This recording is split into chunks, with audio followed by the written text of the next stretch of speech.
Donc, je vais commencer par un petit rappel.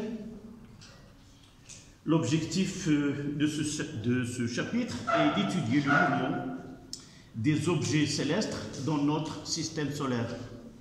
Les comètes, les satellites, les planètes, etc. Pour cela, on utilise notamment les lois de Kepler qui caractérisent le mouvement des planètes autour du Soleil. On peut trouver ces lois en utilisant l'expression de la gravitation terrestre ou la force de la gravitation universelle.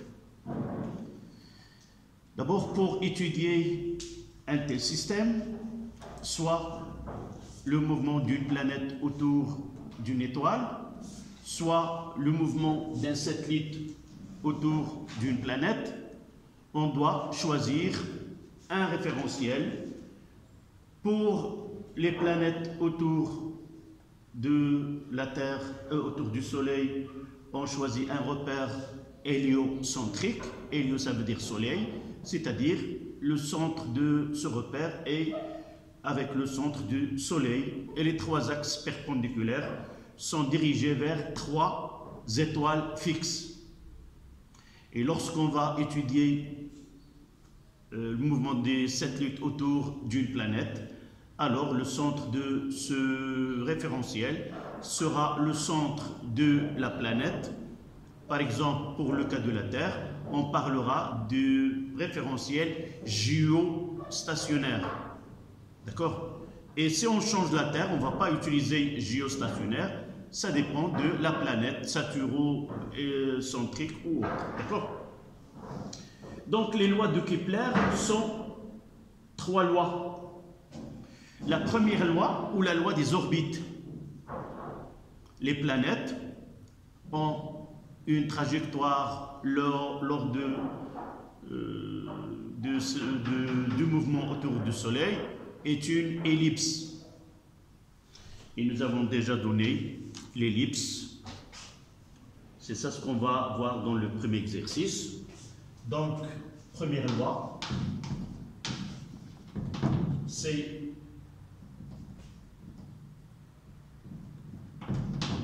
la loi des orbites. Deuxième loi, on va les voir dans l'exercice. Deuxième loi, c'est la loi des airs. Ça veut dire que la surface balayée par une planète, le segment que relie le corps attracteur, le Soleil et la planète au cours d'une durée donnée, elle est le même. La surface balayée pendant deux durées égales sont des surfaces égales aussi. Et la dernière loi, c'est la troisième loi, c'est la loi des périodes, où nous avons une relation que t carré sur a à la puissance 3 est égal à une constante. A, c'est le demi-grand axe, et B, on va voir dans les exercices comment établir ces relations. D'accord? Donc, on va commencer par l'exercice 1. Donc, des lois de Kepler, l'étude d'un astéroïde. D'accord? Donc, vous ouvrez vos cahiers. On va essayer de répondre aux questions de cet exercice.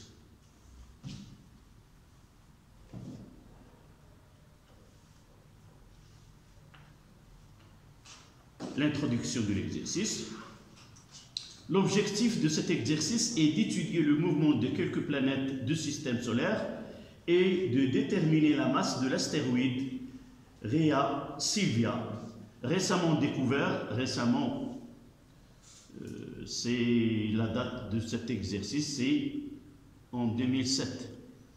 Donc c'est pas récemment, on est en 2023 et l'exercice date de 2007. Donc récemment découvert par une équipe d'astronomes, celui-ci a la forme d'une grosse pomme de terre mesurant quelques centaines de kilomètres. Par souci de simplification, dans tout l'exercice, les astres étudiés sont considérés à répartition sphérique de masse, c'est-à-dire masse sphérique. Les données, la constante de gravitation universelle G 6,6710-11 en système international. Les représentations vectorielles demandées sont à effectuer sans souci d'échelle. On ne va pas prendre en considération l'échelle.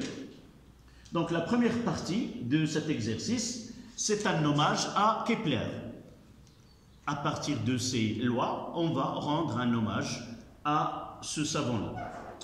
Johannes Kepler, né le 27 décembre 1671 à Wilhelmstraat, si j'ai bien prononcé, près de Stuttgart en Allemagne, mort le 15 novembre 1630 à Ratisbonne, est un astronome célèbre.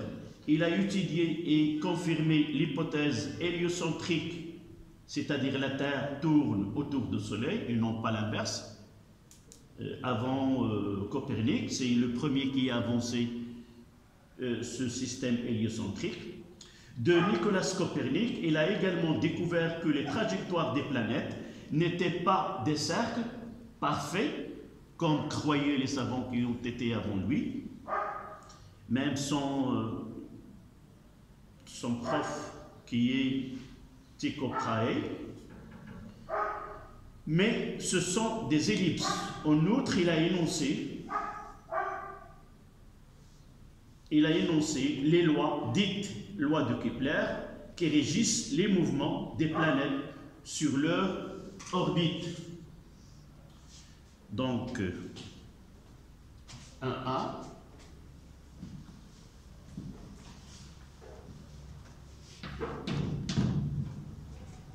C'est planète en orbite elliptique.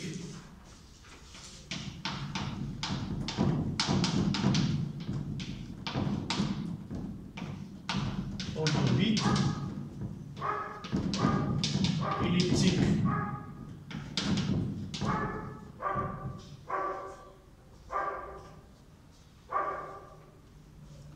On vous donne un schéma. La voici.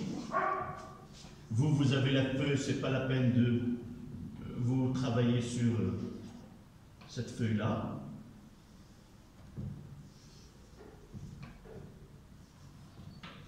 Essayez de lire pour répondre aux questions, le temps que je trace.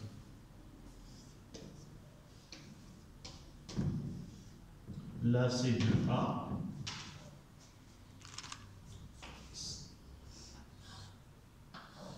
Là, c'est 2B. Avec A supérieur à B. Il y a deux foyers. Vous devez être capable de tracer ou de représenter cette forme géométrique. F et F' sont les foyers de cette ellipse.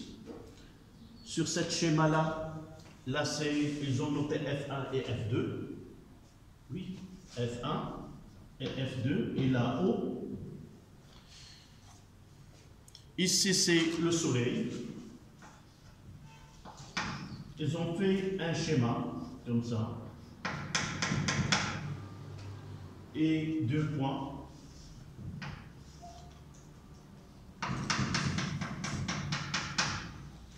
Là, c'est de M2,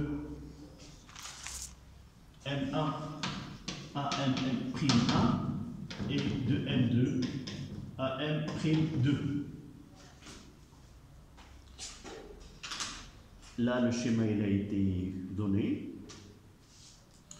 Donc, la figure ci-dessous représente la trajectoire elliptique de centre d'inertie grand M d'une planète de système solaire de masse petit m dans le référentiel héliocentrique considéré comme galiléen.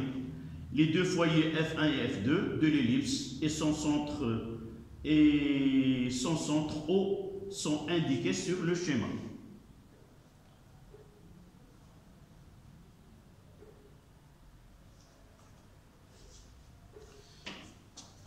Voilà, la première question, 111. en utilisant une des lois de Kepler, justifier la position du Soleil indiquée sur la figure. Dans l'exercice, il a noté que c'est la figure 10.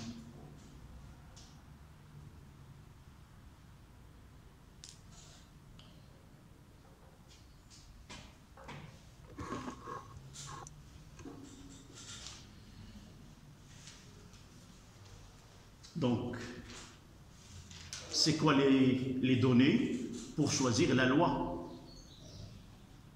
Moselle, tu prendras une chaise et tu mettras ton cartable, tu la mettras ici, juste près de toi, pour rester, voilà, donc tu es tranquille. On parle du Soleil, donc pourquoi on a fait S en F1? Nous avons 3 lois. Donc F1 c'est quoi? C'est le foyer. La première loi c'était quoi? C'est la loi des trajectoires. La deuxième c'est la loi des aires. Et la troisième c'est la loi des périodes. Des périodes de révolution. Donc c'est là pour justifier que le Soleil en F1, il faut aller à la première loi. Qu'est-ce qu'il dit, la première loi? Que la trajectoire des planètes autour du Soleil a une forme d'une ellipse dont le Soleil occupe l'un des 2 foyers. Donc, ça confirme bien la loi de Kepler, la première loi de Kepler. D'accord? Donc, vous notez 111. D'après la première loi de Kepler,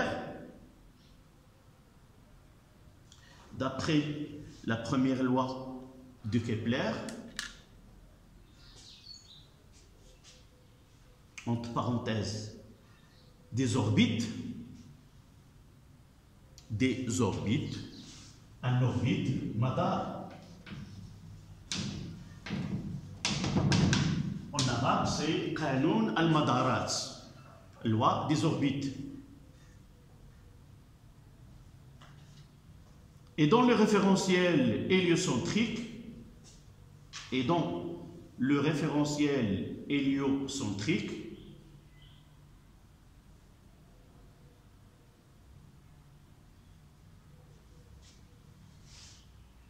la trajectoire d'une planète, du centre d'inertie d'une planète, mais si on le représente par un point, on peut dire le centre d'inertie de planète. Je reprends.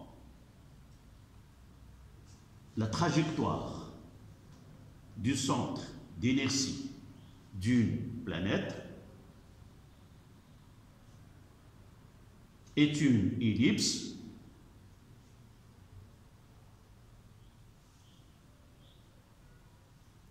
dont le centre du Soleil est l'un des 2 foyers.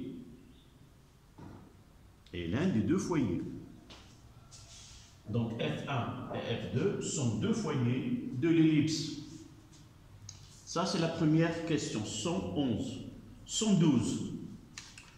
On suppose que les durées de parcours entre les points M1 et M'1 et M2 et M'2 sont égales.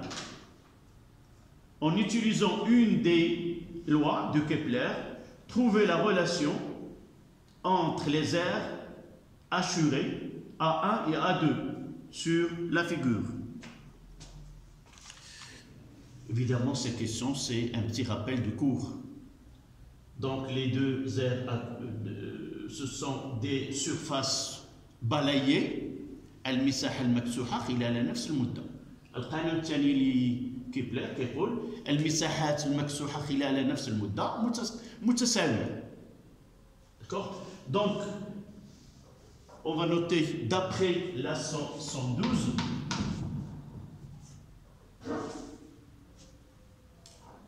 d'après la deuxième loi de Kepler,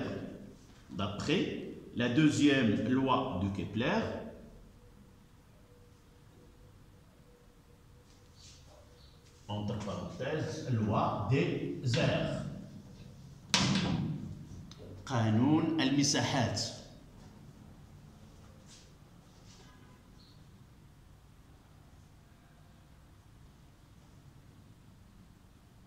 Le segment SM, c'est-à-dire qu'il relie le Soleil à la planète, le segment SM balaie, le segment SM balaie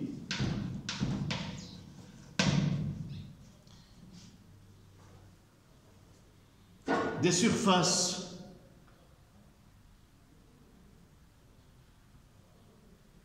égales,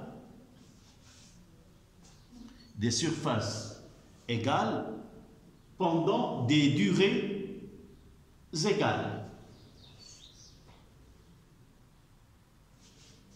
Et on va mettre A1 est égal à A2. Et là c'est A1. Et là c'est A2.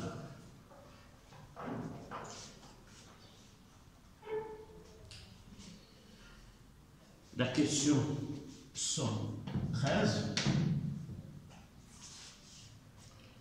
La valeur de la vitesse moyenne entre les points M1 et M'1 sont-elles inférieures, égales ou supérieures à celles entre les points M2 et M'2? Justifiez.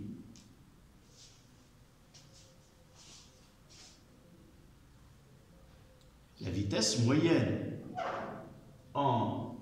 lors du passage de M1 à M'1 ou le passage de M2 à M'2, est-ce que la vitesse moyenne de cette planète elle est la même?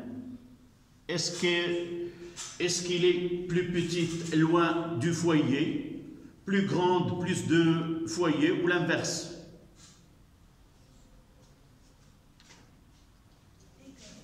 Égal. Pour dire égal, d'abord, on parle de ce qu'on demande, la vitesse moyenne. C'est quoi la vitesse moyenne?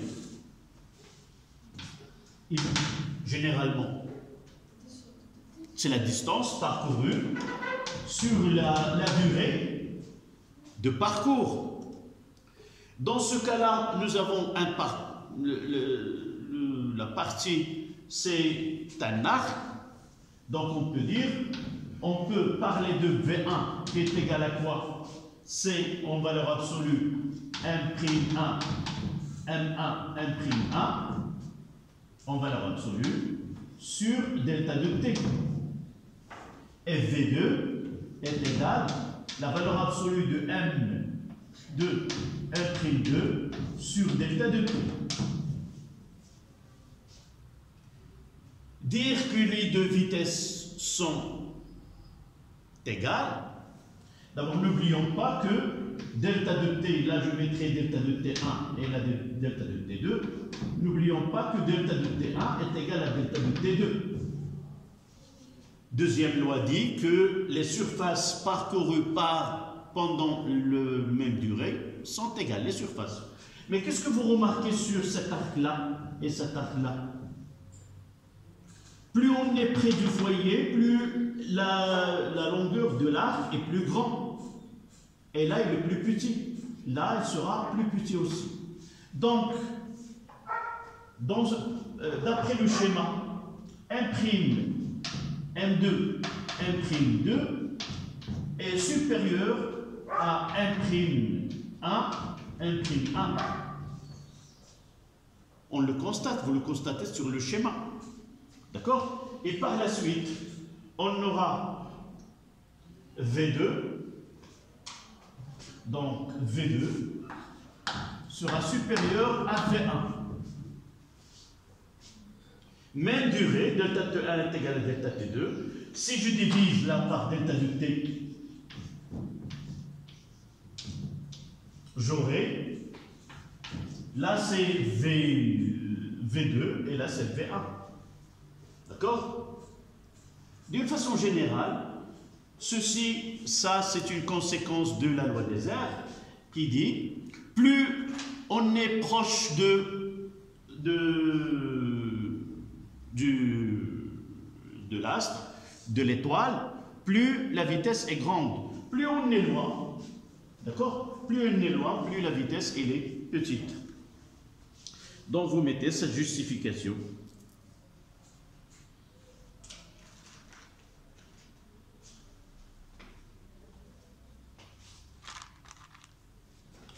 On peut écrire par une phrase, plus on s'approche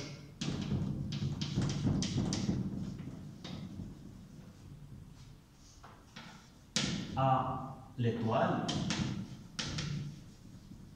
dans ce cas-là, Soleil, plus la vitesse est grande.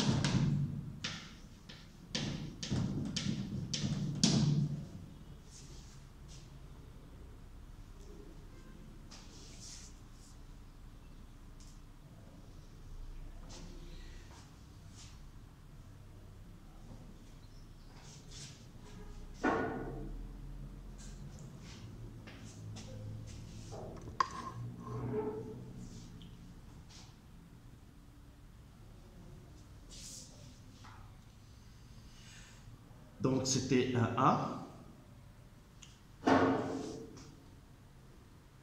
un 2,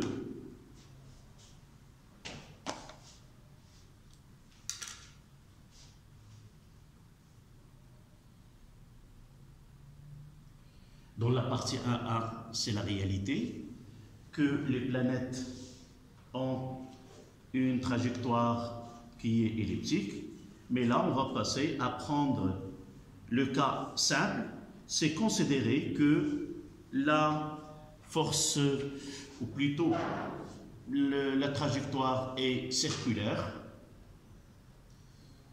afin d'appliquer les lois de Newton et retrouver une des lois de Kepler.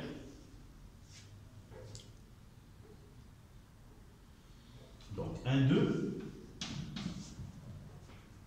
Planète en orbite circulaire. Planète en orbite circulaire.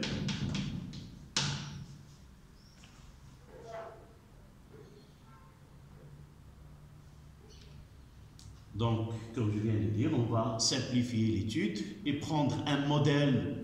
Lorsqu'on parle d'un modèle, c'est une lecture qui est proche à la réalité, mais ça ne représente pas la réalité. Donc, dans cette partie, pour simplifier, on modélise les trajectoires des planètes du système solaire dans le référentiel héliocentrique par des cercles de rayons petit r, dont O est le centre du Soleil et dont O est le centre du Soleil et la masse et la planète de masse ms, c'est-à-dire entre le centre d'inertie du Soleil et le centre d'inertie de la planète. D'accord? Donc 121. Représentée sur la figure, la voici. Cette figure, je vais la faire ici.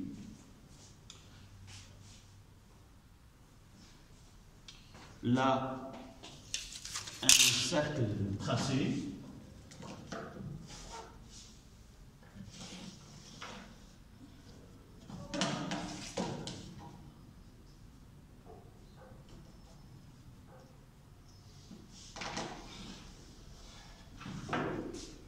Voilà, c'est le schéma qu'on a donné. Là, c'est O. Un point M2 et M3. Et là, un M4. Qu'est-ce qu'ils ont donné aussi? Un vecteur unitaire, U,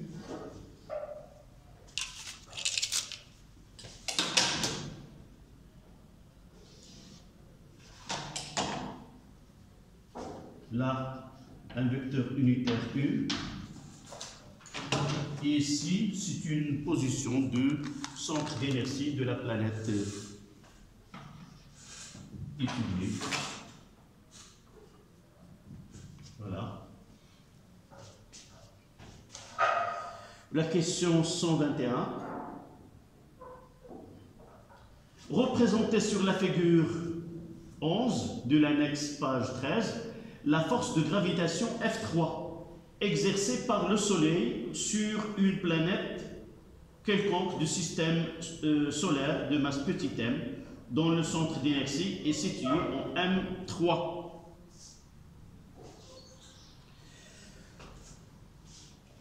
Donc, c'est ce qui se produit entre le Soleil,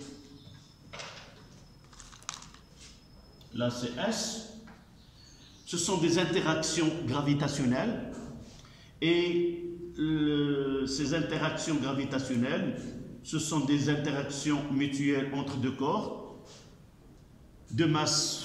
Ce sont des interactions du fait de leur masse.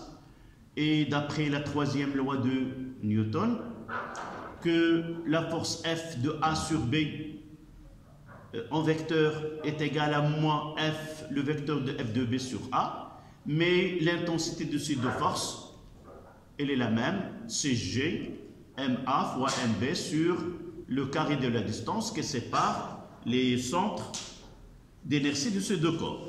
Donc c'est une force, c'est une attraction, c'est-à-dire que le Soleil exerce une force F3 qui attire, le Soleil exerce une force F3 sur la planète qui l'attire, et aussi M3 exerce une force sur le Soleil qui est F'3, les deux forces, même direction, même intensité, mais de sens opposé.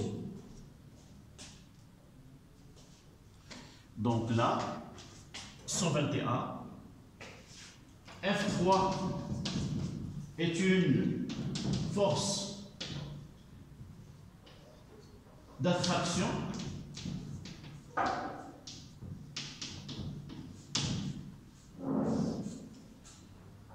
de gravitation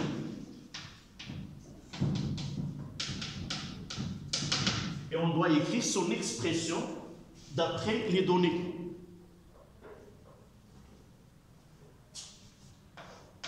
Ce F3 vecteur, comment il est par rapport au vecteur unitaire, le vecteur F3, dans le sens opposé, c'est-à-dire je vais mettre moins. Et G fois grand M fois petit m sur R au carré porté par U. Voilà l'expression de la force F3 exercée par le Soleil, la force d'attraction universelle. G est une constante qui a été déjà donnée, c'est 6,6710 moins 11.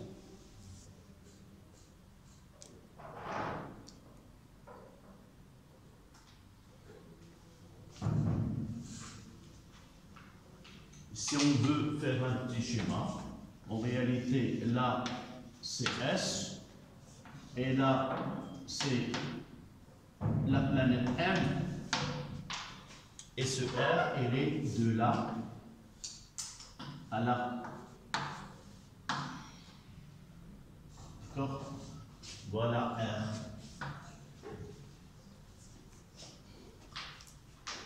Ça, c'était la question 121. 122, donner l'expression vectorielle de cette force en M3. Je reprends, 121, quelle était la question? La force de gravitation F3 exercée par le Soleil sur une planète quelconque du système solaire.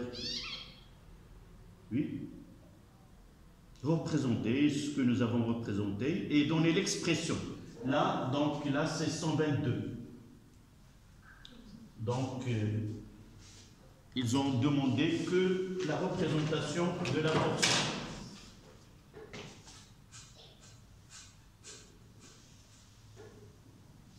Et là, c'est 122.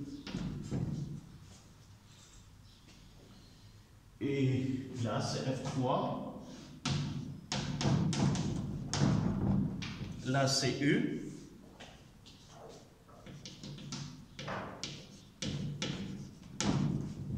Et je reprends l'écriture de F3 est égal à moins G fois grand M fois petit m sur R au carré porté par U. Voilà l'expression de cette force-là. Cette écriture doit être écrite sous le titre de 122.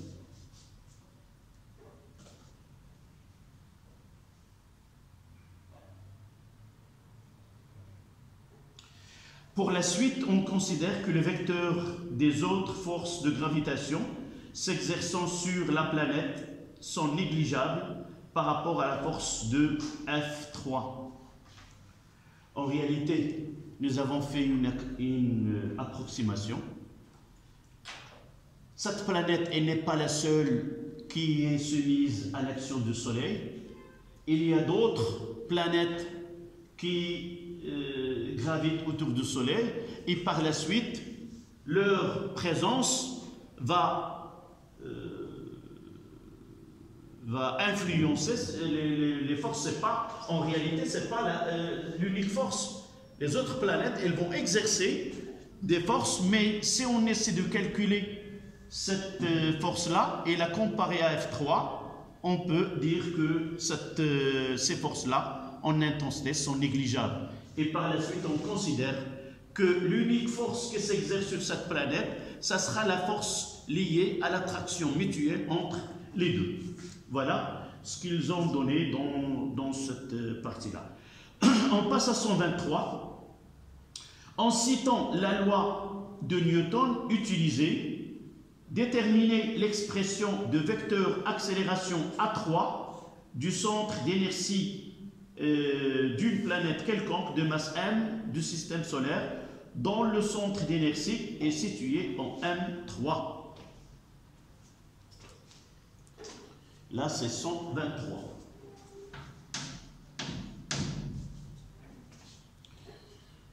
Donnez-moi, rappelez-moi cette deuxième loi de Newton. Oui, c'est un système.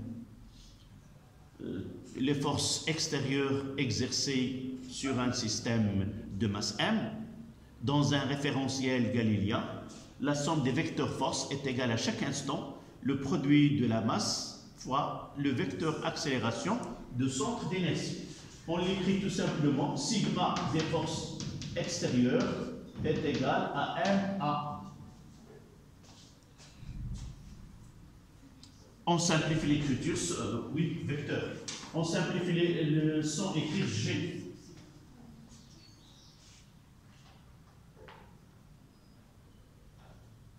D'accord? Et dans ce cas-là, ça sera F3 est égal à M fois A3.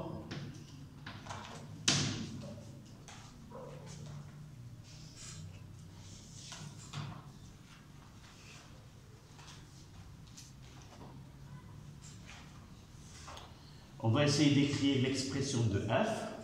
C'est moins G fois grand M fois petit m sur R au carré U est égal à M fois A3. D'accord?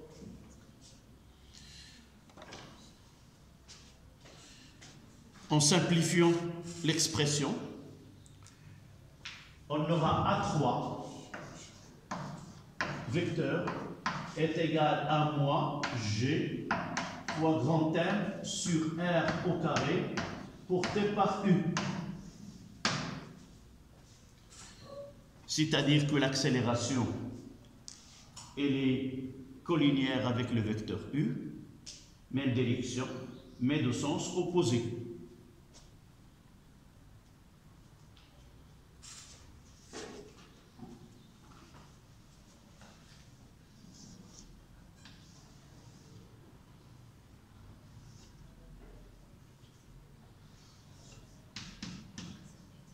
Là, c'est A3, M3.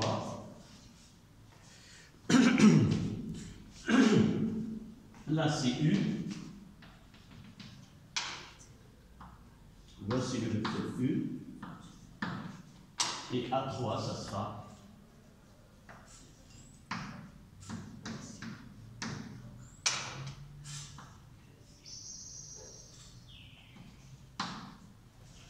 voilà la représentation de A3.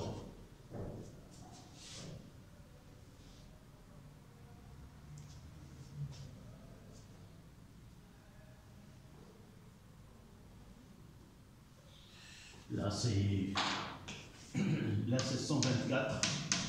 On demande de représenter A3 sur cette figure. Je l'ai repris de l'autre côté.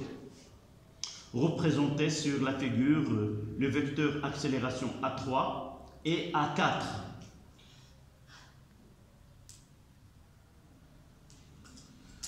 Nous constatons que le vecteur accélération est un vecteur qui est centripète. Et par la suite, en point M4,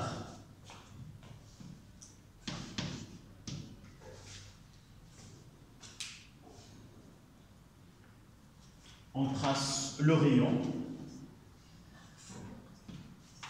Et là, on mettra A4. C'est un vecteur qui est radial, dirigé vers le centre du cercle.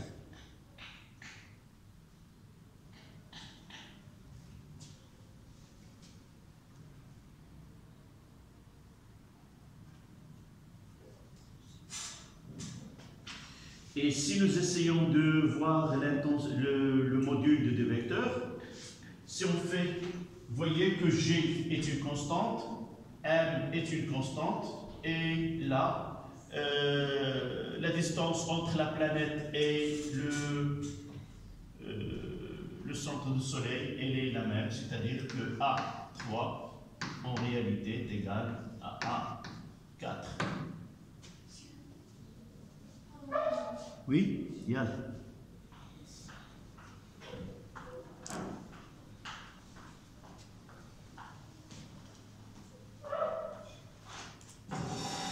Tout simplement du fait que ON3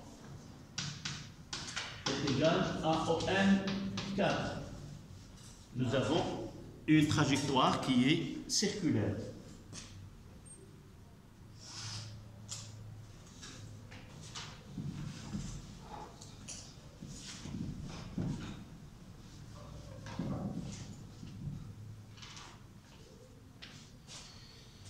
Voilà la question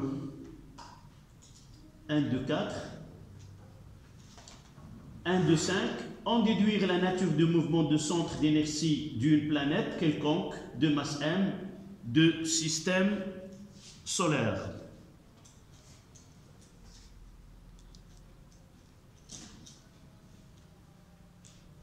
Comment peut-on déterminer la nature du mouvement?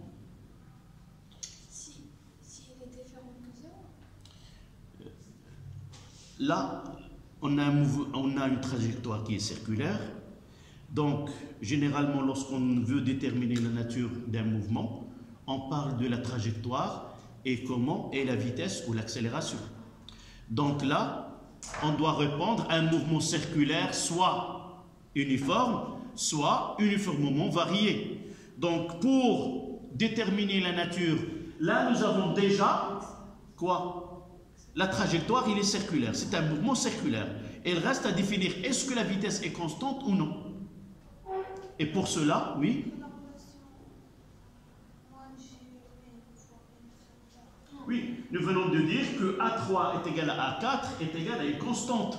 L'accélération est égale à une constante. Mais il vaut mieux de ne pas partir de l'accélération là, mais on doit revenir deuxième loi de Newton dans le repère de Freinet. Donc là, c'est la question 125. Je vais la mettre ici.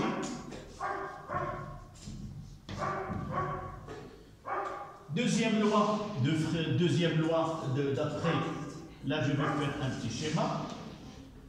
Là c'est M3, d'accord? Et lorsque la trajectoire est curviligne, on choisit le repère de freiner. Donc là c'est N, je peux mettre là c'est T, c'est-à-dire la tangentielle, le vecteur tangentiel, et là c'est O.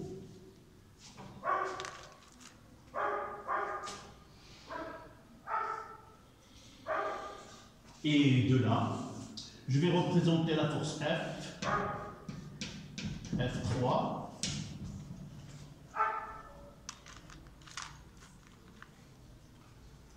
dans le repère de freiner.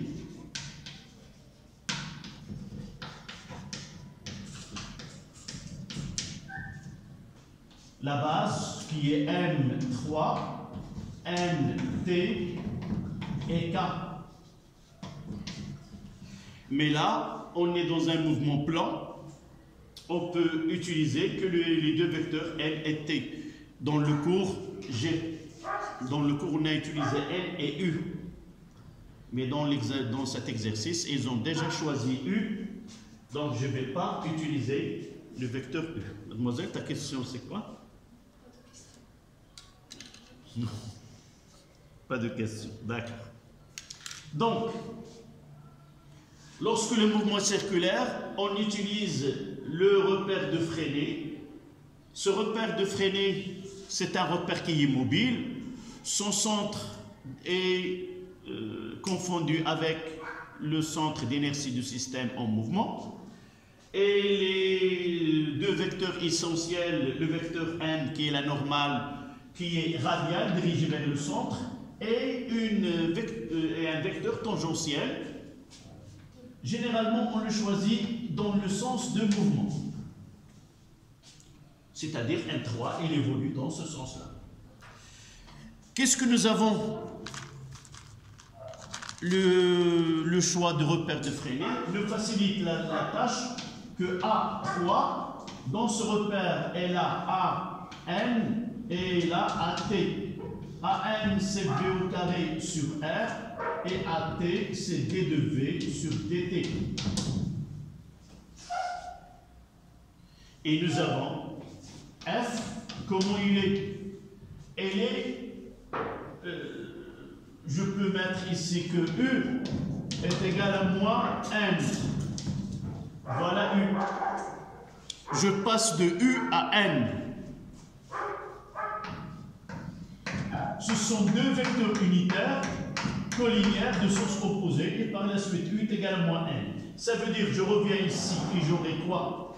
Ce moins va disparaître et on aura G grand M fois petit m sur R au carré. Il n'a aucune composante sur la tangentielle. Je mettrai 0.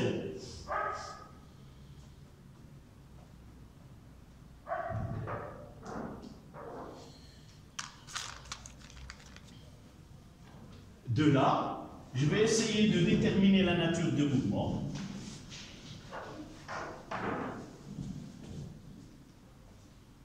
Vous voyez que là, j'aurai G, grand M, petit m sur R au carré 0 est égal à MA, c'est MV au carré sur R, et là, M, D de V sur D. Là, c'est F3 est égal à MA3. Je l'ai écrit par des composantes dans le repère de frein. Les conséquences, on peut dire que là, D de V sur DD est égal à 0. Celle-là est égale à celle-là. MD de V est égal, c'est-à-dire D de V. Ça veut dire que V est égal à une constante.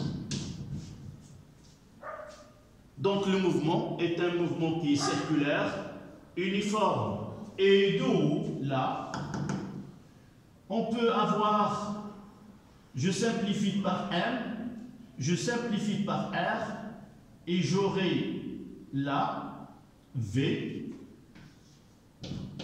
est égal à G fois grand M sur R. Et je mettrai la racine carrée.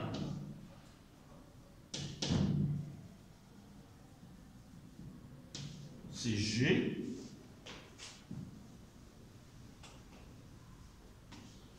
donc V est égal à la racine carrée de G fois M sur R. G est constante, la masse de Soleil est constante et R c'est la distance. Donc le mouvement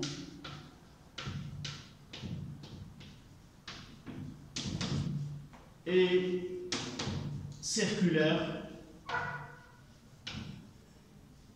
uniforme.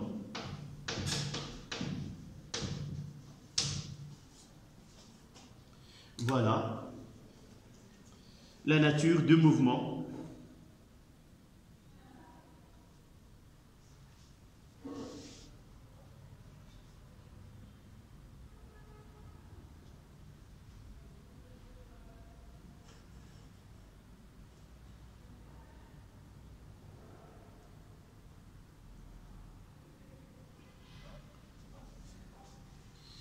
Là, on passe à la question 126.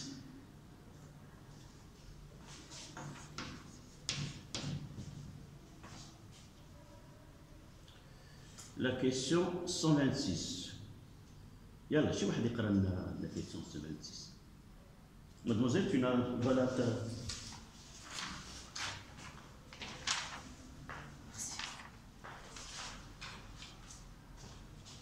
question 126. Yalla. Oui?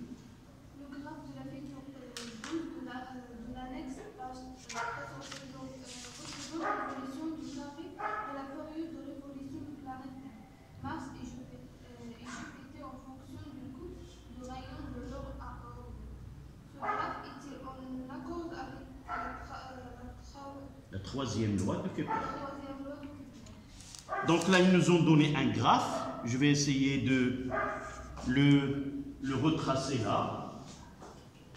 Voilà ce qu'ils ont donné. Là, c'est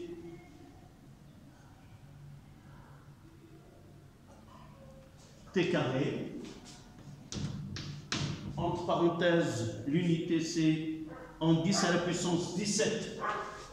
10 à la puissance 17 secondes carré. Et là, c'est R à la puissance 3. C'est 10 à la puissance 35 mètres cubes.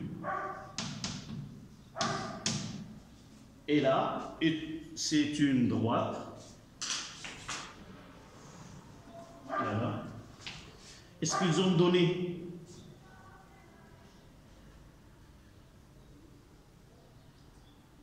T en fonction de R à la puissance 3.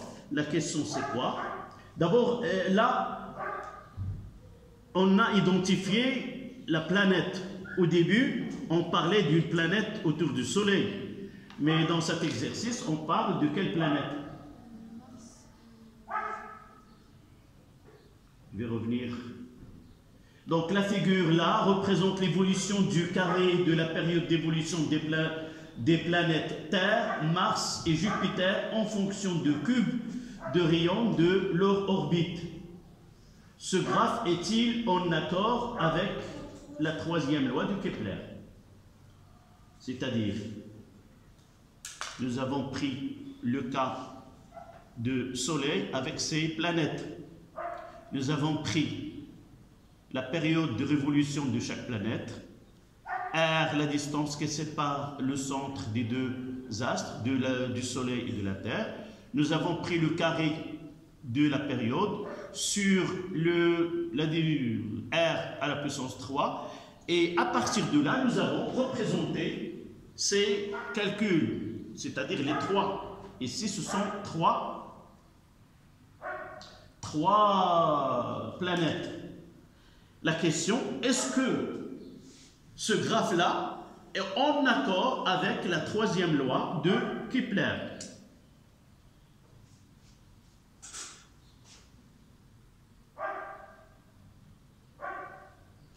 D'abord, on peut dire, là c'était l'exercice comme il a été posé. J'aimerais bien, avant de poser cette question-là, on devrait avoir 126 une autre question et 127, on va revenir à ce graphe. Si on veut avancer et poser une question, c'est que établir la troisième à partir de l'étude que nous avons faite, retrouver à partir de l'application de deuxième loi de Newton, retrouver la troisième loi de Kepler. D'accord? On va laisser cette question-là, on va le mettre 126 bis là, 129 مكرر وغادي ناخذوا 129 1 2 6 retrouver la troisième loi de Kepler à partir de la deuxième loi de Newton. Donc je vais le mettre ici, 126, retrouver la troisième loi de Kepler à partir de la deuxième loi de Newton. D'accord? Comment? Deuxième loi de Newton, qu'est-ce qu'il nous a donné? On va essayer de la retrouver là. Donc, d'après la deuxième loi de Newton, on aura là V carré, vous voyez, V carré est égal à G fois grand M sur R. D'accord? Mais on est devant, nous avons déjà montré que le mouvement il est circulaire uniforme. Donc le mouvement circulaire uniforme est là, c'est un mouvement qui est périodique et on peut déterminer la période. Donc mouvement circulaire uniforme, ça veut dire que oméga, c'est la vitesse angulaire est égale à 2pi sous t. Là, c'est la vitesse angulaire. Et là, c'est la période. Mais ici, on va l'appeler la période de révolution. Ad-dawr al-madari, la période de révolution. Et qu'est-ce que nous savons aussi? La relation entre la vitesse linéaire qui est V et la vitesse angulaire qui est oméga. Donc on sait que V est égal à R fois oméga. Et à partir de là, je peux écrire que V est égal à 2pi fois R sur T. Et si nous prenons le carré de V, donc V au carré est égal à 4pi carré fois R au carré sur T au carré.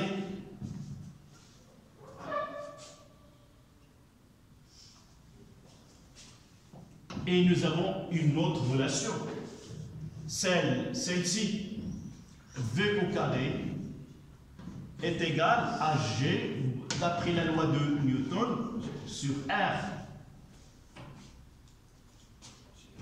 Celle-là, nous l'avons obtenue à partir de là.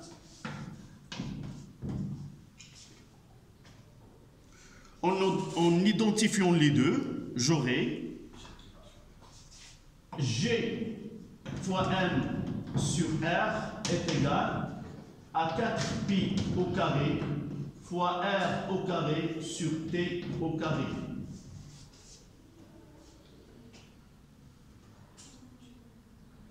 Et de là, ils nous ont donné t au carré par rapport à r, je peux mettre là t au carré sur r à la puissance 3, je vais les mettre en couleur. Donc là, r, je commencerai par t au carré sur r à la puissance 3. J'ai ramené t ici et j'ai ramené r est égal à 4pi carré sur g fois 1. Je reprends. R sur R3 est égal à 4pi carré sur G fois 1.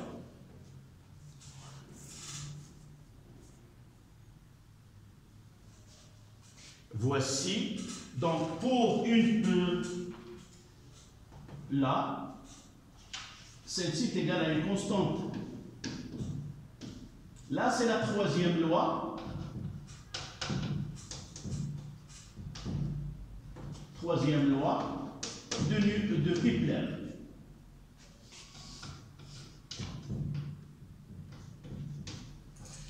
Que t au carré sur r à la puissance 3 est égal à une constante. D'accord?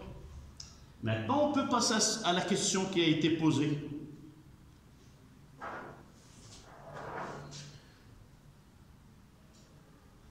Est-ce que ce graphe-là, il est en accord avec la troisième loi de Kepler? Donc ici, 126, j'ai dit bis, c'est celle-là. Là, c'est t au carré. Là, c'est r à la puissance 3. Donc, cette courbe qui a été obtenue par des calculs, elle coïncide bien avec la loi. Donc là, t au carré est une droite qui passe par l'origine.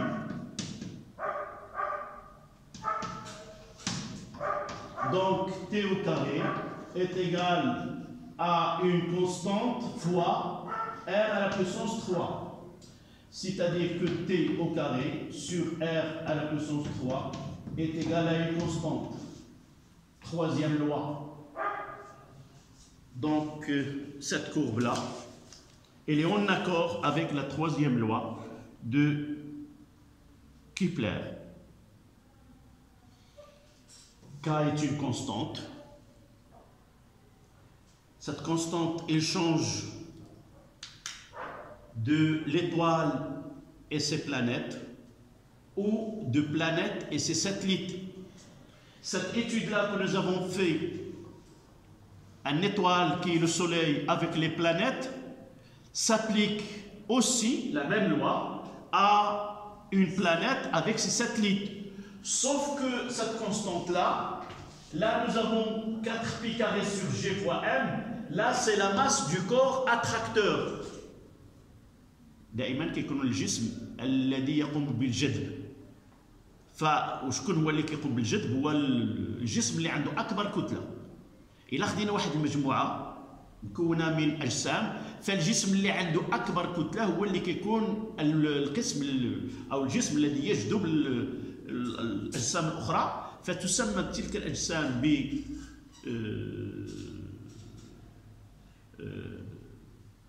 ce sont des planètes. Et lorsque il s'agit d'une planète, ceux qui gravitent autour, ce sont des satellites. Ces satellites peuvent être soit naturels, comme pour nous, pour la Terre, il a une satellite qui est naturelle, et il y a des milliers de satellites artificiels qui sont à des altitudes différentes, à une hauteur donnée. D'accord? Donc là, c'est la question 126. 127. En utilisant le graphe de la figure, montrez que t carré sur R3 est égal à 3 fois 10 à la puissance moins 19.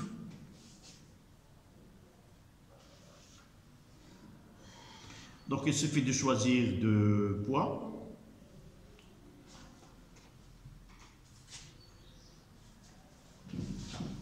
Essayez de le lire, donnez-moi ces deux points. Et vous voyez peut-être qu'il y a un point qui a été marqué.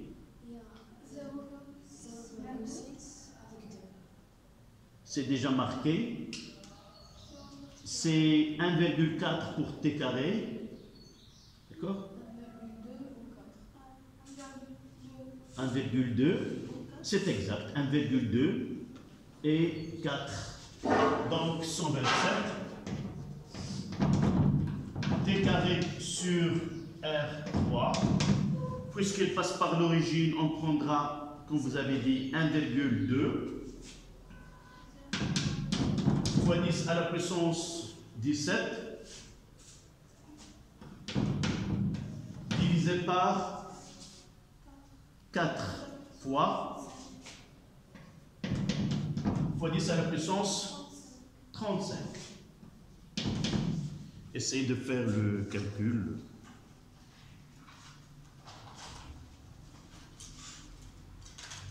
Et vérifie bien.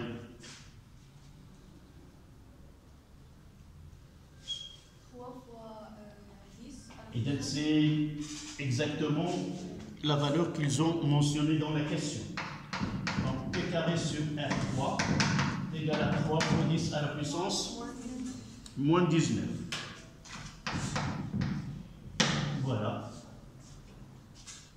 Quelle est l'unité de cette constante?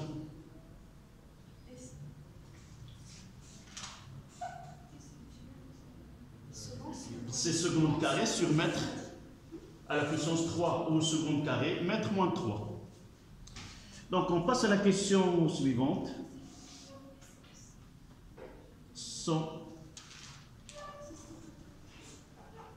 128. Une équipe composée de Frank Marchi, Université de Californie de Berkeley, et de 3 astronomes de l'Observatoire de Paris, Pascal Descamps et Daniel Estrofer et Jérôme Berthier, viennent de découvrir un astéroïde nommé Rhea Silvia, on va le noter RS, qui gravite à une distance constante du Soleil, avec une période de révolution de 6,521 ans. Là, c'est une information donnée d'un article du Monde. À l'aide des données de l'article précédent et du résultat de la question 127, calculer la distance qui sépare les centres respectifs de RS et du Soleil. On donne une année, là c'est 127, une année c'est là 127, un an 365 jours, et dans l'énoncé nous avons la période de révolution T de RS est égale à 6,521 ans. D'accord? La question c'est quoi? C'est déterminer la distance qui sépare le centre d'inertie de cet astéroïde et le Soleil. C'est simple, c'est une application numérique de celle-là. D'abord, application numérique. On fait un petit calcul au préalable que T est égal à 6,521 fois 365 jours fois 24 fois 3600 pour travailler dans le système international, parce que l'unité c'est seconde carré sur Terre. Et de là, nous pouvons dire que R3 est égal à T carré sur 3 fois 10 à la puissance moins 19 Et R, ça sera la racine cubique de t carré sur 3 fois 10 à la puissance moins 19.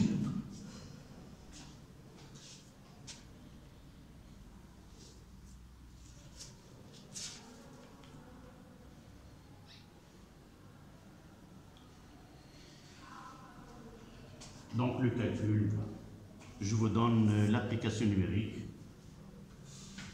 R est égal à 5,2, 10 à la puissance 11 mètres.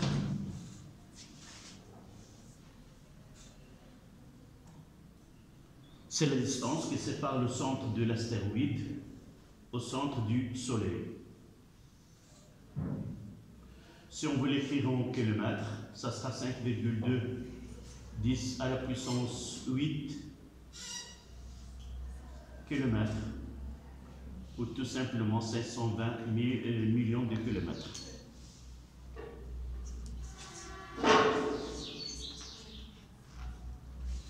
Là, c'était les questions 1, la partie 1, maintenant à la partie 2. La partie 2,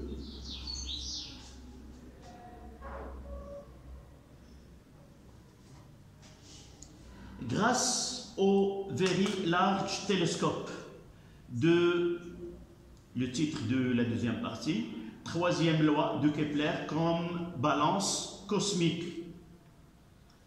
Grâce au Very Large Telescope de l'European Southern Observatory et ESO au Chili, les astronomes ont également découvert que R majuscule c'est le Rhea Silvia, était accompagné de deux satellites baptisés Remus et Romulus. Leurs calculs ont montré que les deux satellites décrivent une orbite circulaire autour de Rhea Silvia. Romulus effectue son orbite la deuxième. Donc,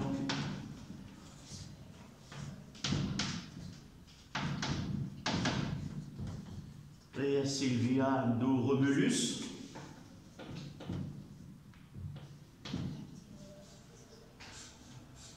Romulus.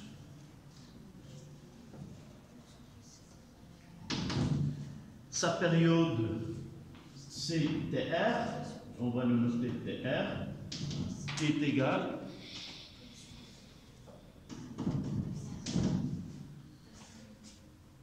donc Romulus effectue son orbite en 87,6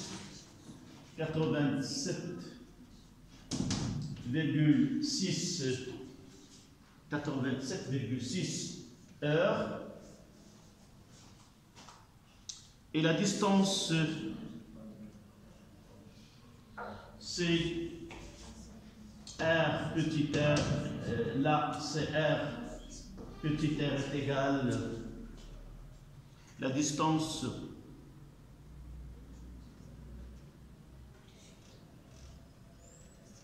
c'est 710 km. Et pour l'autre satellite qui est Remus,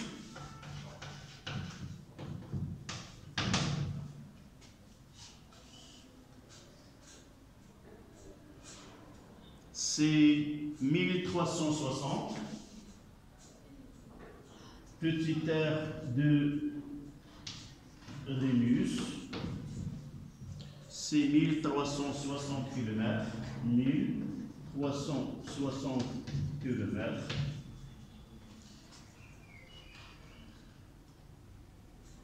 Voilà, ils n'ont pas donné la période de révolution de Remus. Donc je reprends. Donc autour de Rhea Silvia, Romulus effectue son orbite en 87,6 heures.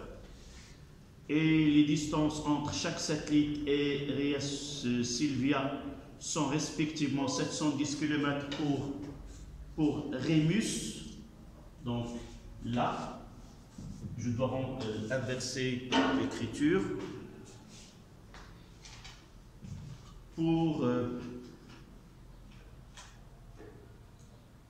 710 pour Rémus, là 710 km, et là 1360 km pour Romulus.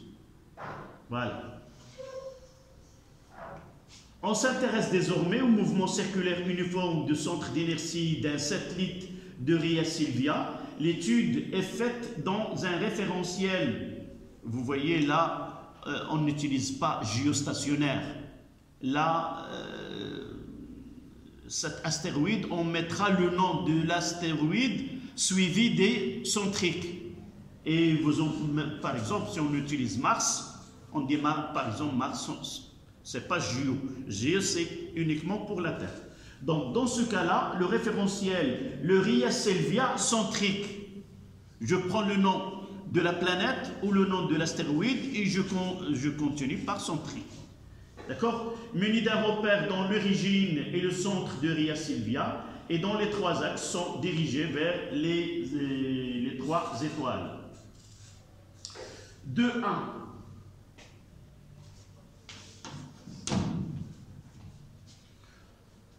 On rappelle que la troisième loi de Kepler a pour expression littérale T carré sur R3 est égal à 4 pi carré sur Gm dans le cadre de l'étude du mouvement de Rémus et Romulus autour de Rhea Silvia. Donner la signification de chaque grandeur et son unité, en déduire l'unité de G dans le système international. Évidemment, dans cet exercice, là, ça c'est un examen du baccalauréat français.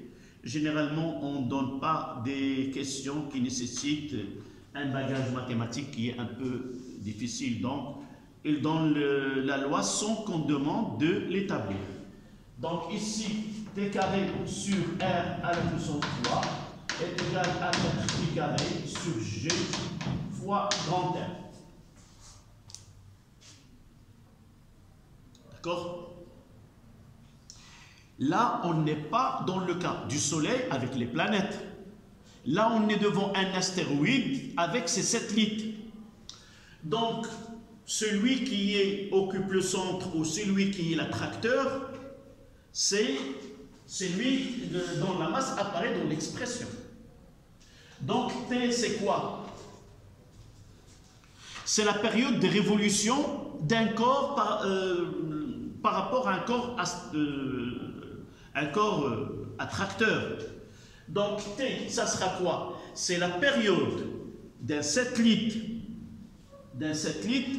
qui gravite autour de l'astéroïde. R, c'est la distance qui sépare le centre d'inertie de cette satellite avec le centre d'inertie de l'astéroïde. G, c'est la constante de gravitation universelle. Et M, c'est la masse de corps attracteur qui est l'astéroïde. Ce n'est pas la masse de satellite. D'accord? Donc, T, c'est la période de révolution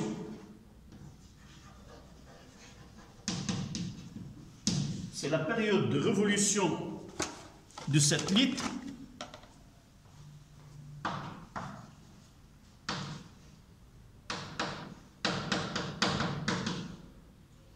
R, la distance, je vais le mettre au-dessous.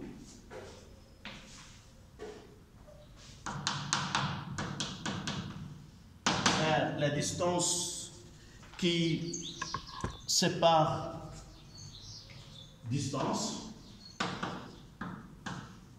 entre le centre de l'astéroïde. Évidemment, j'ai sauté le centre d'inertie de l'astéroïde. Le centre d'inertie, uniquement pour simplifier l'écriture, le centre d'inertie de l'astéroïde et le centre d'inertie de cette limite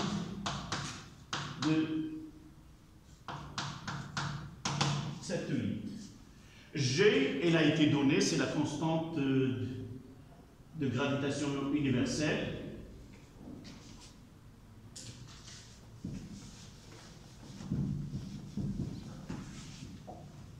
D'abord M, la masse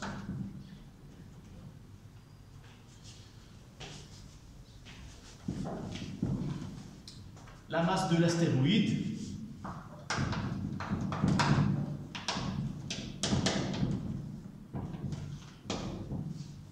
Et G, la constante de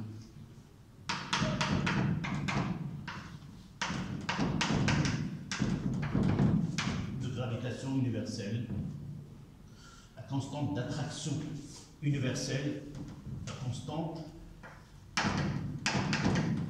d'attraction universelle. Ils ont demandé aussi les unités.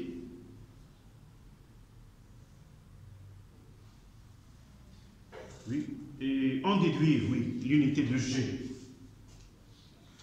Donc là, d'après T carré sur R3 est égal à 4pi carré sur G fois M, de là on tire que G est égal à 4pi fois R au carré sur T au carré fois M.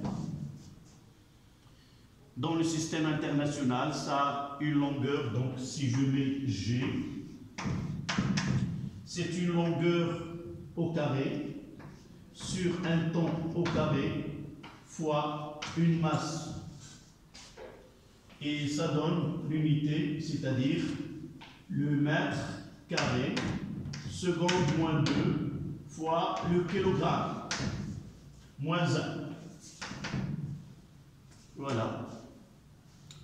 Donc G s'exprime.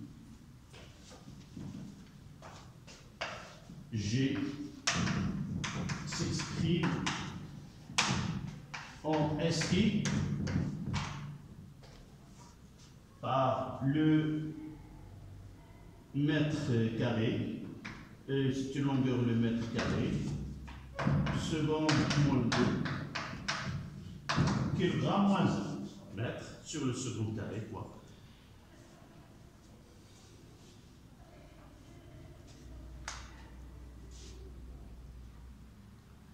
Donc, à l'aide des données de l'article, à l'aide, c'est le 22, question 2.2. À l'aide des données de l'article précédent et de la troisième loi de Kepler, déterminer la masse de l'astéroïde Rhea Silvia. Nous avons des données, les voici. Vous voyez que on ne peut pas utiliser Rhéus parce que dans cette relation, la masse de l'astéroïde, nous devons connaître la période de révolution et la distance qui sépare. Là, ils nous ont donné la période et la distance. Donc là, M est égal à quoi? C'est 4pi carré fois R au carré sur G fois T au carré. Voilà, il me reste à faire l'application numérique.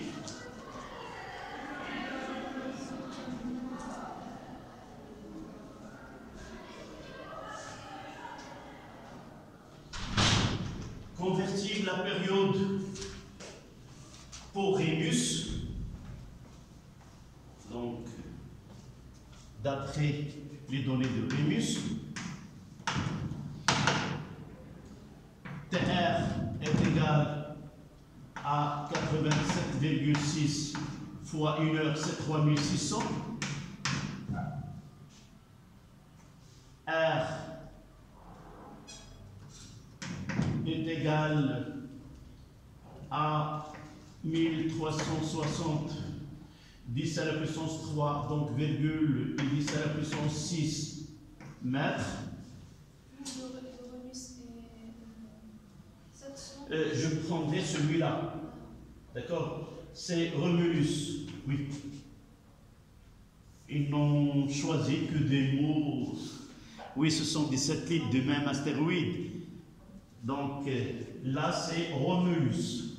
Voilà. Puisque ce sont des noms inventés, je ne sais pas quelle est la signification de ces termes-là. Et même quel est le choix de ce Rhea Silvia. Je vais essayer de chercher pourquoi ils l'ont nommé ainsi. Mais peu importe. Donc nous, on va essayer de faire l'application.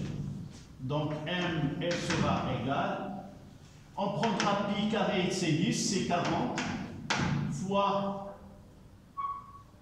R, 1, fois 6, 10 à la puissance 6 à la puissance 3 ici, divisé par 6,67, 10 à la puissance moins 11, fois 87,6 fois 1600, le tout à la puissance 2.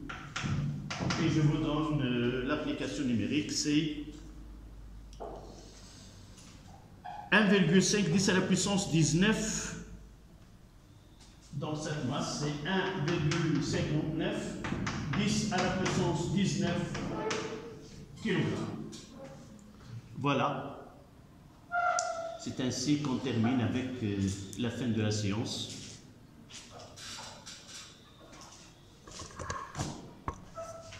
Voilà.